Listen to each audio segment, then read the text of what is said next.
Struggling to keep customers coming back? Wondering how to turn retention into real revenue?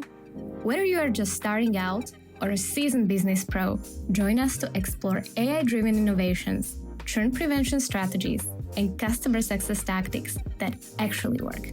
Welcome to Retain and Gain.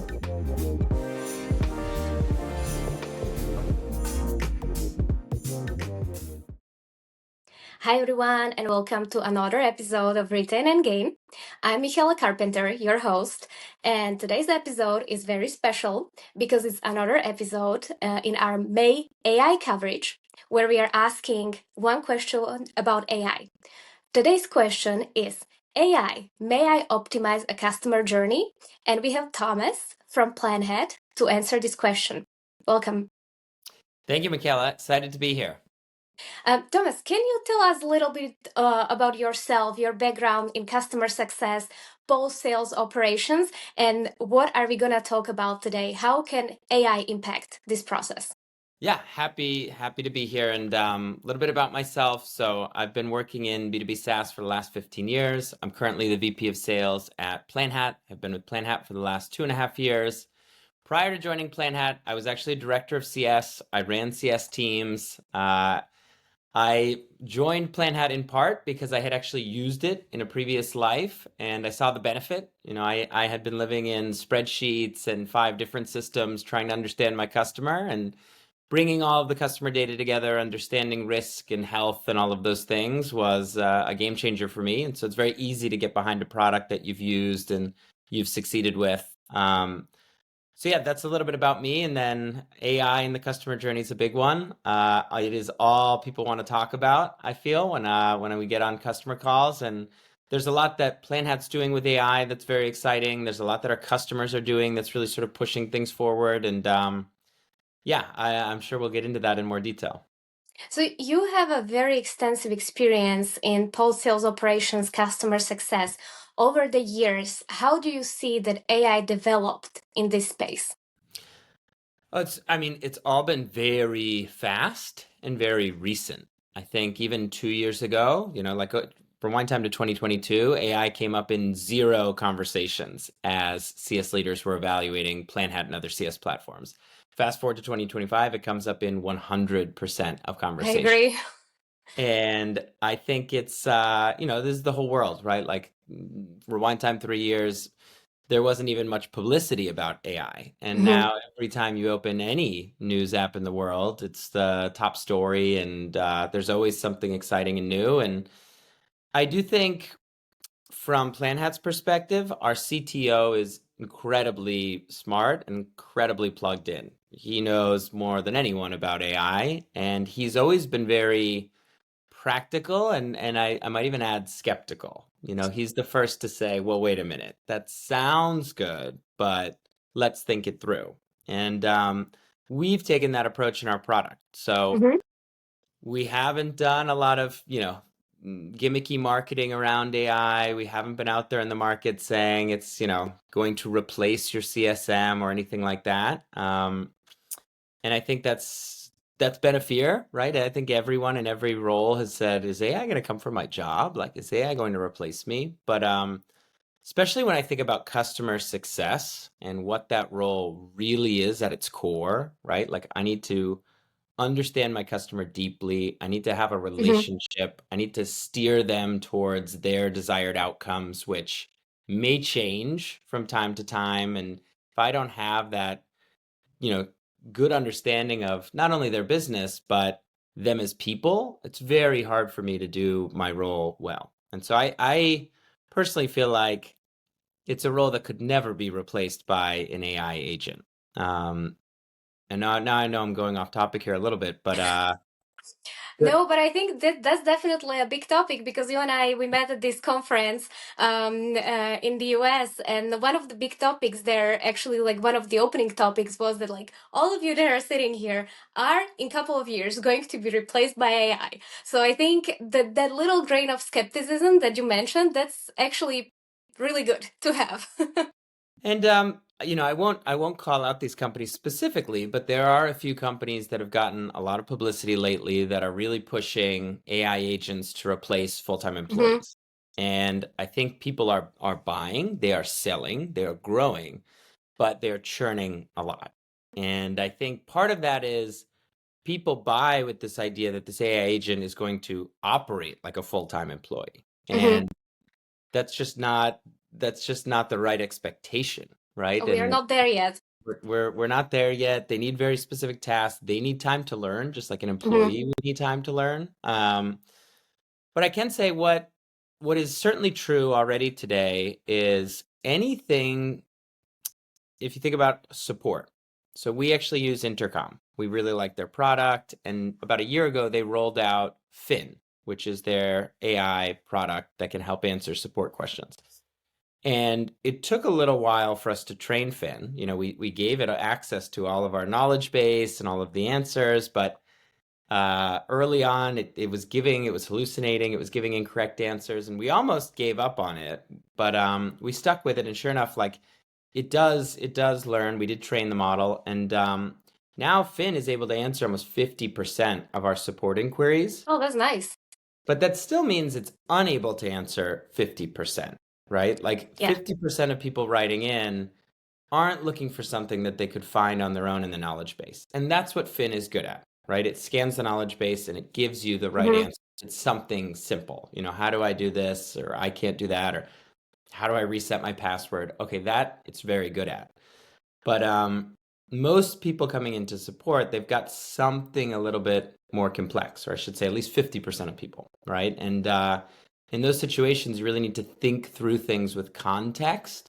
And that context is what AI lacks, right? They don't know 𝐘𝐞𝐫's outcomes, 𝐘𝐞𝐫's business. They Hmm. only know what you've given it, which is, Yeah. hey, I need help doing this. And so our support team's growing. We've actually just hired people. So it's not as though Finn has replaced people on the support team. We're adding to the support team because the 50% of inquiries that get past Finn tend to be complicated, right? They tend to be things that require a good deal of human time because it wasn't a simple answer. Yeah. Um, but then I think about, okay, from support to customer success, if I'm doing customer success well, I'm not fielding support inquiries, right? I'm not responding to the customer about how to reset their password. And the work of a CSM, I would argue, is even more complex than the work of an account executive, right? I'm really expected to know in detail my customer's business. I'm really expected to have a good relationship with the champion, with the economic Hmm. buyer. And despite the promise of some of these companies out there, it's not playing out in reality today. And I have a really hard time imagining an AI agent renewing an AI economic buyer like that. I just don't see that ever happening. Yeah, yeah. I've seen these videos where, like AI support agent talks to another AI support agent, and then they just switch to this AI language, and it's crazy to think of that. Yeah, yeah. But I think in terms of like how, AI for CS today, 2025, like what are things customers are actually doing and where are they seeing victories? And I think what is certainly true is someone that is leveraging AI heavily can just be more efficient than someone who's not. And I think I would everyone's agree. saying that. Yeah. And so I always think about it, and when I speak to customers, it's like this isn't a magic 8 ball. This isn't, we're not here to position this as something that could replace a person, but certainly could supercharge your CSMs. And so I think it's all about how can I reduce cognitive load? How can I save time? How can I cut corners and do things that used to require a lot of time to either, manual data entry Mhm. or looking up information. I think one of the best examples I can give you that customers are doing, you know, whenever the AE wins a new customer, they move an opportunity to closed one in their CRM, and then that comes into Planhat. Mhm. And generally speaking, prior to AI, as a CSM getting a new customer, you used to go and do a lot of research, right? You're like, what does this company do? Who are the key people at the company? Have they been in the news recently? Who are their top competitors? Now, as soon as that record comes into Planhat, an AI automation can update all those fields on the account record. What does the company do? How long have they been in business? Who's their private equity firm? Are they public? Who are their Mhm. top competitors? Who are the key people within the organization? All the things that a CSM used to go and research and it would take 20, 30 minutes. Now it's just there all the time on the account Um, level, right? from And your experience, what's the accuracy of the data? Like, is so it that's always accurate or? Yeah, that's also a really good question. Different LLMs are better at this than others. So that's also something that we are learning at Planhat. So we've opened it up and allowed customers to connect to any LLM. Okay. Perplexity, DeepSeek, Anthropic, OpenAI, whichever one you want to connect with, and your own private LLM. So you're not training some public LLM with your customer data, Okay. because no one wants to do that. Um, but it's very interesting. I think Perplexity is quite good at this sort of information about businesses, right? Like when did they last raise funding? Who are their top Mm-hmm. competitors? Um, we've seen OpenAI get things wrong or like mix up the company. The company has a name and there's always a little bit of things that can go wrong. So, there can be you still need some level of like a human looking at it and saying, does this look right? But yeah, so far Perplexity's been quite good at that, and it's only able to get the information that is available, right? If it's truly like a small private company or your customers don't have much of an online presence, then it's not going to be able to do those things.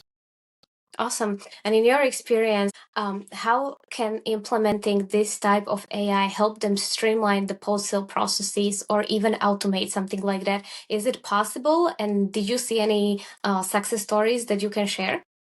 Yeah, absolutely. So I think beyond the example I gave you of like, okay, the research that I used to do, I think once I'm working with a customer, there's a lot that's happening, right? There's always, especially if it's a big customer account with lots of Mm-hmm. end users and lots of contacts. And part of the initial design, even before AI with a tool like Planhat, is like we wanted to consolidate all of that data, all of the customer support interactions, Mm-hmm. all of their usage data, all of the emails that they're sending to marketing and AEs and CSMs, and all of the call recordings from Gong or Chorus or whatever you're using.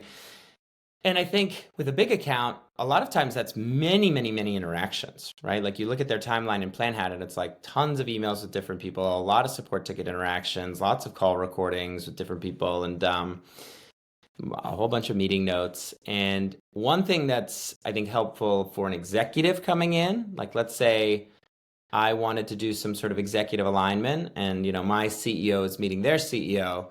Well, before AI, it was like, probably a human was doing some sort of account summary. Mm-hmm. Now you can just point AI at the account and say, like, summarize the last 2 months worth of important interactions. Like, let me know what I Okay. need to know about this account.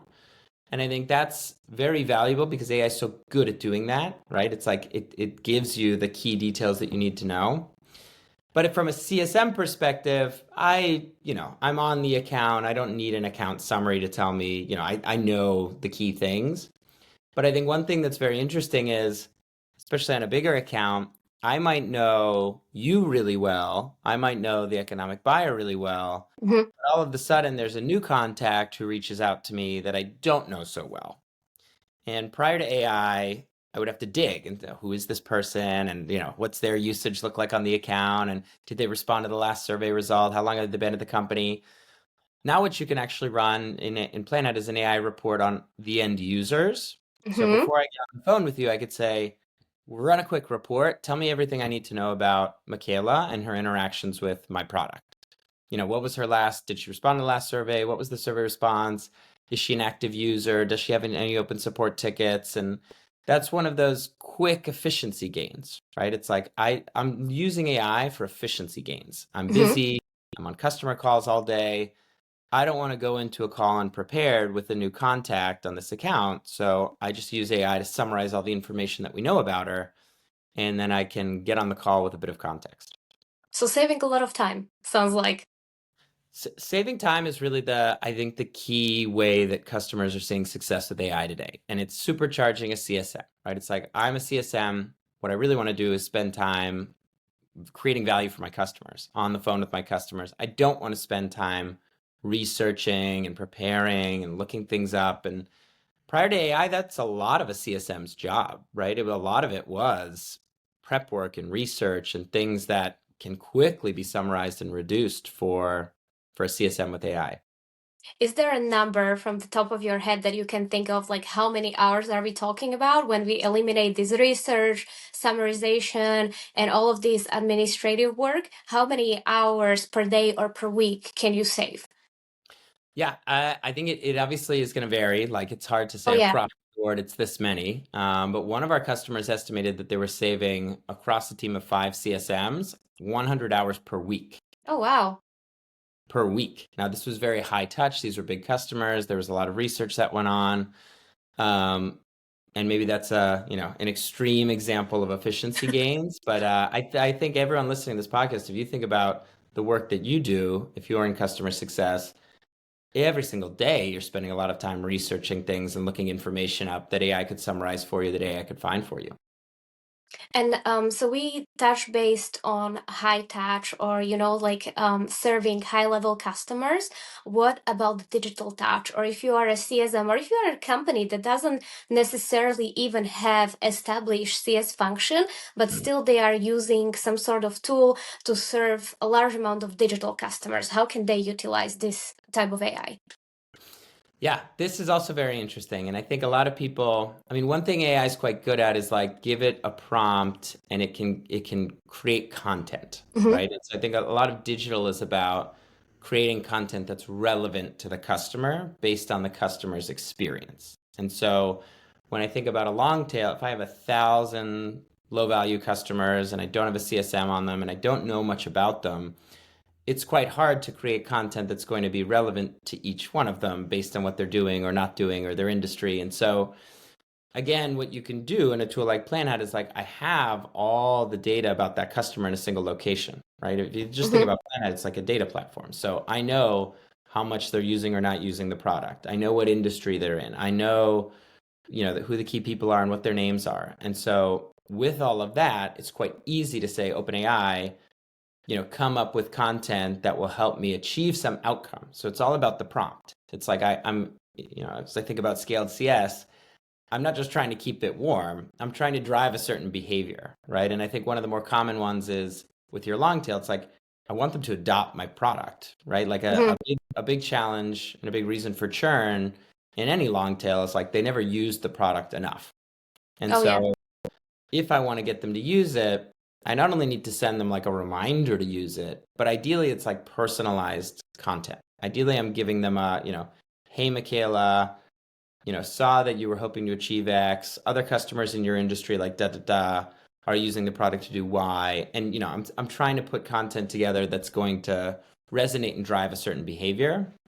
And I think that's where AI is very, very helpful with the digital CS motion is give me highly personalized, relevant content depending on what this particular customer is doing.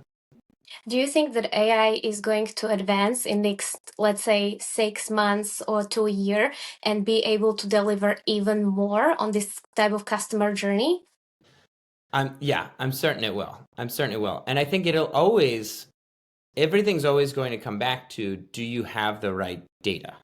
Mhm. Right? Because AI, it's like it is so dependent on the data that you're giving it. And especially when you think about customer data, you need to have a consolidated place. You need to have all of your customer data structured in a way that AI can understand it. Otherwise, it's only going to be able to create so much value. You could give the most sophisticated LLM the best prompt in the world, but if it doesn't have access to the right data, it can only do so much. And I think that's That's sometimes where true. people, their expectation and reality are a bit off. Like you have to understand AI is 100% dependent on the information it has access to. And so it's one thing when you're looking for, public things on the internet, that's like, okay, it's quite good at that. But when you think about a B2B business and their customer data, that's often very sensitive data. LLMs can't get access to it. It's sitting in your data warehouse. It's sitting in your CRM. It's not easily accessible. And so I think, will it continue to advance and like will we continue to impact the customer journey? Undoubtedly, but it'll always be predicated on, I need to give the LLM access to the right customer data. Otherwise, it's useless to me in creating content or tailoring the digital, kind of the digital CS journey. And so do you have any prediction, or what do you think is going to be like the next groundbreaking feature that AI is going to bring? Or do you even have a spoiler that you can share what Planhat is planning? So this is a good question. So it's interesting. Our CTO opened up this ability to connect whatever LLM you want to Planhat more than a year ago. And at Mhm. the time, very few customers knew what to do with that, right? They were like, oh, this is interesting. But very few customers actually connected an LLM and started to do things, because even a year ago, this is like end of 2023, people just didn't know. They were like, Oh, yeah, I agree. what should I do?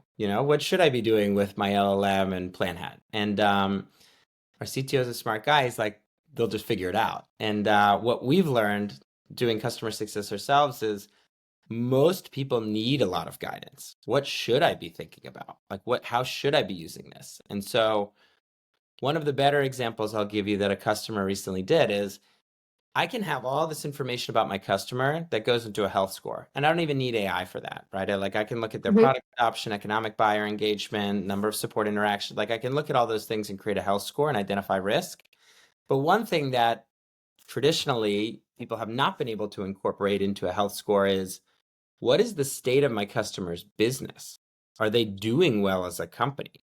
And now with AI, I can look at things like, is their headcount increasing on LinkedIn? Is their headcount decreasing? When was the last time they raised funding? If they're a public company, AI can tell you all kinds of things about the health of their business. And so I can have a business health score that's now incorporated into my overall account health score, because everybody understands I can be doing everything right. I can be delivering my product in the most meaningful way. But if my customer's business is Not struggling, doing well, yeah. guys, I could have a very hard renewal ahead of me. And so I don't know, that's already something people are doing. That's maybe not giving anything away. I think giving things away, it's interesting. Like, we tend to be practical, pragmatic. We are the data, we are the consolidated data. And then we're allowing customers to bring the LLM they choose into this and do what they want with the information. So I think what we're going to see next is more, what is OpenAI going to do next? And what value can that unlock when it has access to all of your customer data organized in the right way? Awesome. This is some great information. So, Thomas, if our listeners wanted to maybe continue this conversation with you, where could they find you? Yeah, I'm on LinkedIn, Thomas Smeallie, Planhat. You could definitely find me there. You can email me, thomas.smeallie@planhat.com. Would be happy to continue the conversation. And Michaela, thank you so much for having me on. This is actually super fun. And yeah, thank you for inviting me. Yeah, thank you very much, Thomas, and thank you guys for listening. If you want to learn more about AI and how AI can help you in your business, revenue, or operations, make sure to subscribe and follow our May series, where we ask AI, may I, and have special guests answer this question. Thanks, everyone. Bye.